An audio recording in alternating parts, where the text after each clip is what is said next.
আপনি আমার শহরে এসে মাতবরি করতেছেন, আমি যাই না, আপনাকে কিছু বলতেও পারতেছি না, কাউকেই না। কেন বলতে পারতেছি না? অমুক মিনিস্ট্রি কাজ করতেছে, অমুকে করতেছে, সেই কে করতেছে, ওই তো অধিদপ্তর, সেই অধিদপ্তর, এই এতগুলির জ্বালায় আমরা অস্থির হয়ে আছি। আসলে নারায়ণগঞ্জ, ঢাকা, সাভার, টঙ্গী অর্থাৎ এদিকে নরসিংদী, মুন্সিগঞ্জ, এই শহরগুলি একদমই বসবাসের অনুপযুক্ত হয়ে গিয়েছে বিভিন্ন কারণে। এখন আপনি ঢাকাকে বাঁচাবেন, ঢাকাকে না বাঁচাইলে হবে না।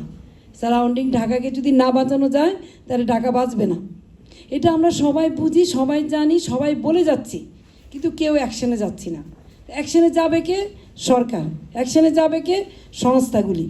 কিন্তু প্রত্যেকটা বারে একই কথা, লোকবল নাই, এইটা নাই, মাপতে হবে, এই করতে হবে। নদী কমিশনের কোনো কি বলে পাওয়ার নাই, তারা শুধু সমীক্ষা করে দিয়ে দিবে। করবেটা কি কাজগুলি? করার লোক তো আছে, এত সংস্থার তো প্রয়োজন নাই। সেন্ট্রাল গভর্নমেন্ট নির্দেশ দিবে লোকাল গভর্নমেন্টকে, লোকাল গভর্নমেন্টের জনবল আছে, সব কিছু আছে, সমন্বয় করে কাজ করবে। যেটা বারবার হুদাভাই বলার চেষ্টা করে যে সমন্বয়হীনতা, এই কথা তো আমরা বহুবার বলে আসছি। সকল মেয়র, বাংলাদেশের মধ্যে যতগুলি মেয়র আছে, সিটি কর্পোরেশন, পৌরসভা, আমরা প্রত্যেকেই সমন্বয়হীনতার কথা বলে আসছি। আমরা যে শহরে জনগণের দ্বারা নির্বাচিত হয়ে মেয়র হয়েছি, কতটুকু পাওয়ার, কতটুকু ক্ষমতা আমাদের আছে? আসলে কি আমরা চালাইতে পারতেছি? ক্ষমতা কি আমাদের হাতে?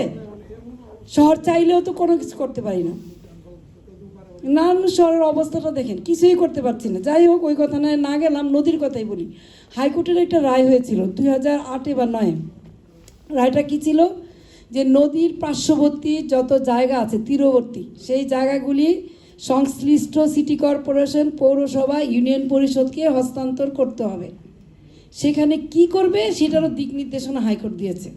সবুজায়ন করতে হবে, খেলার মাঠ করতে হবে, অথবা ওইখানে যদি কোনো স্কুল থাকে বা ধর্মীয় উপাসনালয় থাকে, সেটা না ভেঙে সেটা পাবলিকের, সাধারণ পাবলিকের জন্য ব্যবহারের উপযুক্ত করতে হবে।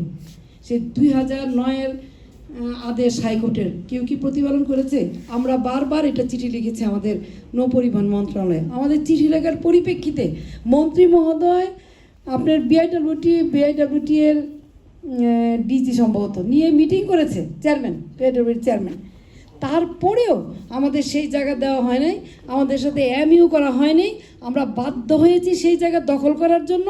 আমি তো এখন দখলদারি হয়ে গেছি, যে আপনার রেলওয়ের জায়গা দখল করে শেখ রাসেল পার্ক করেছি, বিআইডব্লিউটির জায়গা দখল করে পার্ক করেছি, এবং নদীর পাড়ে প্রচুর গাছ লাগিয়ে দিয়েছি। কিন্তু এটা তো ঠিক না। আসলে আপনি হাইকোর্ট রায় দিল, আপনি সেটা মানবেন না। কেন মানবেন না? আচ্ছা, না মানে আবার কি করেছে দেখেন, ওয়ার্ল্ড ব্যাংক ফাইন্যান্স করতেছে, নৌপরিবহন মন্ত্রণালয় কাজ করতেছে। আচ্ছা, আপনি একটা শহরের ভিতরে কাজ করছেন, ওই শহরকে তো জানালে না, ওই শহরের কর্ণধার তো জানলো না।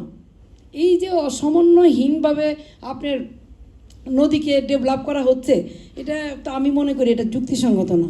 আমাদের যদি ঢাকা হইতো, অ্যাটলিস্ট আমরা বলতে পারতাম যে আমাদের এই প্ল্যানটা আছে, আসেন আমরা এইভাবে কাজ করি। নদীর পাড়কে যদি আমরা বাধাই করে দিতাম, অ্যাটলিস্ট একটা সলিড ওয়াল দিয়ে, এখন যেটা করা হচ্ছে আপনার ওই কী বলে 1:3 স্লোপ দিয়ে আপনার পার করা হচ্ছে, 2 দিন পরেই ভেঙে যাচ্ছে। ইটিপি চলে না, ভালো কথা, আপনি বন্ধ করে দেন, নদীতে যাতে ফেলতে না পারে। সেই বন্ধটা করার জন্যই আমাদের নদীর 2 পারকে রক্ষা করতে হবে। সেটা কি করতে হবে? আমাদের একটা প্ল্যান ছিল যে আমরা অনেক ডিপ একটা ড্রেন করব, গভীর ড্রেন করব, এবং কয়েকটা ড্রেনের মুখ একটা জায়গায় নিয়ে ওইখানে ইটিপি করে, ইটিপির মাধ্যমে পানিটাকে আমরা নদীতে দিব, যাতে পরিষ্কার পানিটা নদীতে যেতে পারে। এই ব্যাপারে তো আমাদের কেউ হেল্প করছে না, না আমাদের মন্ত্রণালয়, না ওয়ার্ল্ড ব্যাংক, না এডিবি, না নৌ পরিবহন মন্ত্রণালয়। তো তারা নিজেদের মতো করে, আমরা এখন সবাই ডেভেলপ করছি, সব মন্ত্রণালয় নিজেদের মতো করে এখন আমরা ডেভেলপমেন্ট কাজ করছি। আরে ভাই, কাজটা তো সেন্ট্রাল গভর্নমেন্ট টু লোকাল গভর্নমেন্টের। আপনি আমার শহরে এসে মাতবরি করতেছেন, আমি যাই না, আপনাকে কিছু বলতেও পারতেছি না, কাউকেই না। কেন বলতে পারতেছি না? অমুক মিনিস্ট্রি কাজ করতেছে, অমুকে করতেছে, সেই কে করতেছে, ওই তো অধিদপ্তর, সেই অধিদপ্তর, এই এতগুলির জ্বালায় আমরা অস্থির হয়ে আছি।